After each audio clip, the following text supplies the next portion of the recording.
Đây là Burj Khalifa, tòa nhà cao nhất thế giới, với 163 tầng, nó cao gấp đôi tòa nhà Empire State và cao gấp 3 lần tháp Eiffel.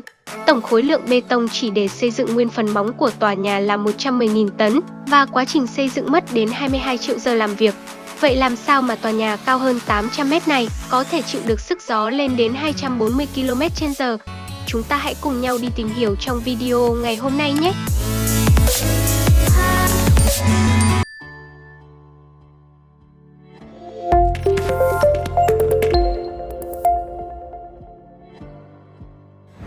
Quan sát bên dưới tháp Burj Khalifa đồ sộ, bạn sẽ thấy nền móng của công trình, một cấu trúc với độ sâu tới 48 mét, tương đương với chiều cao của tòa nhà 10 tầng. Điều gây ngạc nhiên là móng của Burj Khalifa phải được truyền điện 24/7. Bất cứ vấn đề nhỏ nào với dòng điện sẽ làm yếu móng và có thể dẫn đến thảm kịch vào ngày có gió mạnh. Một bộ phận thú vị nữa là phần móng bè dày khoảng 3,7 mét. Dù trông như một cấu trúc đơn giản, nhưng việc xây dựng nó lại là nhiệm vụ vô cùng khó khăn, chủ yếu là do khối lượng bê tông khổng lồ phải đổ trong một khối. Việc xây dựng móng bè bắt đầu với việc đặt các thanh cốt thép. Bước tiếp theo là đổ bê tông, một công việc không hề dễ dàng, với cái nắng 50 độ trên sa mạc.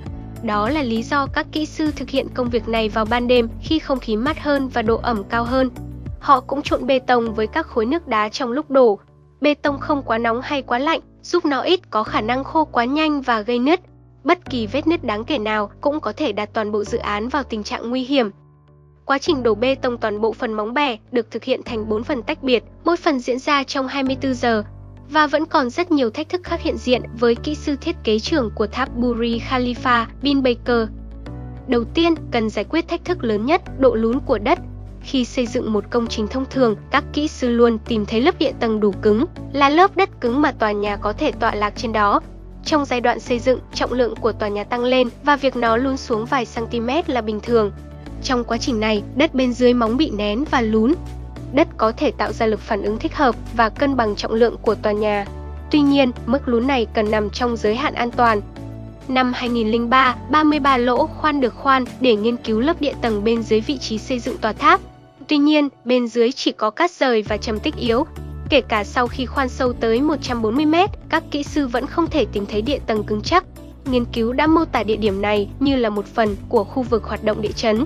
Nếu các kỹ sư Burj Khalifa chỉ thi công móng bè như bình thường ở đây, nó sẽ lún xuống đất rất nhiều và thảm họa chắc chắn sẽ xảy ra. Kỹ sư trưởng Bin Baker đã đưa ra một giải pháp đơn giản cho vấn đề phức tạp này, đó là sử dụng lực ma sát của đất xung quanh. Ông thử đóng một ống thép xuống lớp cát trên bờ biển. Kết quả là, tới một độ sâu nhất định, ống thép không thể xuống tiếp. Nguyên nhân là do sự gia tăng lực ma sát sinh ra từ cát xung quanh khi chiếc gậy đâm xuống. Để tạo ra lực ma sát, ông đã thêm các cọc bên dưới móng bè. Độ sâu của các cọc này tương đương với 10 tầng của tháp Burj Khalifa. Và khi tháp Burj Khalifa được xây xong, độ lún chỉ khoảng 5 cm, khá an toàn. Thách thức tiếp theo là làm thế nào để thi công các cọc này một cách tốt nhất, hiện thực hóa ý tưởng của Bin Baker. Để thi công số cọc này, đầu tiên, nhóm dự án khoan hố bằng máy đào có gắn mũi khoan. Các lưỡi của thiết bị này loại bỏ đất một cách hoàn hảo, nhưng Baker lại phải đối mặt với một vấn đề khác, đó là nước ngầm bên dưới sa mạc ở Dubai. Do máy móc, thiết bị nặng xung quanh, hố khoan sẽ sụp đổ và bị nước ngầm mặn lấp đầy. Giải pháp đưa ra là, khi mũi khoan từ từ đi xuống, các công nhân đồng thời đổ một dung dịch khoan vào hố khoan. Điều này tạo ra một hỗn hợp bùn sệt. Hỗn hợp này đặc hơn nước, tạo ra áp lực thủy tính lên thành hố khoan, giúp ngăn đất sụp đổ. Giờ hố khoan đã sẵn sàng, các công nhân đặt một ống trụ rỗng bằng thép tạm thời để giữ đất nguyên vẹn cho quá trình đổ bê tông. Sau đó, họ đặt vào các lồng thép gia cố được hàn lại như một ống trụ. Bê tông được đổ vào hố với sự hỗ trợ của một ống đổ bê tông ngầm. Chỉ riêng việc xây dựng móng cũng mất tới 2 năm, với 192 thanh bê tông được đóng xuống đất. Tổng cộng có tới 45.000 mét khối bê tông được sử dụng cho phần móng của tháp. Giờ đã có thiết kế móng tốt nhất để chống đỡ cho tòa nhà cao nhất thế giới trên nền cát rời của sa mạc. Dù phần móng cọc này giúp chống lại trọng lực, nhưng những trận bão cát mạnh của Dubai lại là một thách thức khác.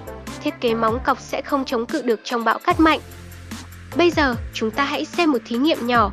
Nếu muốn gia cố tòa tháp để tránh bị đổ, bạn sẽ thêm keo vào giữa đế hay ở rìa của móng. Khi gắn keo ở giữa, Burj Khalifa sẽ đổ do sức mạnh của gió. Nhưng khi gắn keo ở rìa, nó vẫn đứng vững. Trong thiết kế gốc của tháp Burj Khalifa cũng có thể áp dụng kỹ thuật tương tự để thiết kế các cọc, chỉ cần tăng số lượng cọc ở ngoài rìa.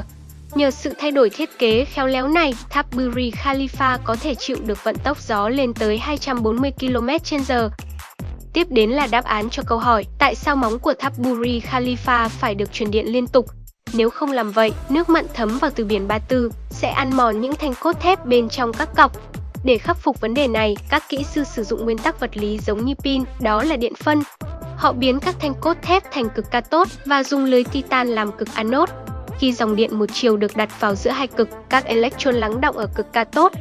Điều này ngăn các thanh cốt thép bị ăn mòn, nhưng làm mòn nghiêm trọng kim loại của cực anode.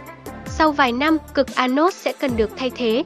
Một điều rõ ràng ở đây là, để ngăn chặn hoàn toàn sự ăn mòn, cần cung cấp lượng điện tối ưu. Tòa nhà Burj Khalifa được đánh giá là không chỉ có kiến trúc xuất sắc, mà còn có nhiều thiết kế nổi bật. Công trình này được coi là một biểu tượng đặc trưng cho một thành phố nổi tiếng xa hoa, hào nhoáng như Dubai. Cảm ơn các bạn đã xem hết video. Xin chào và hẹn gặp lại các bạn trong các video tiếp theo của Hi-Tech Amazing.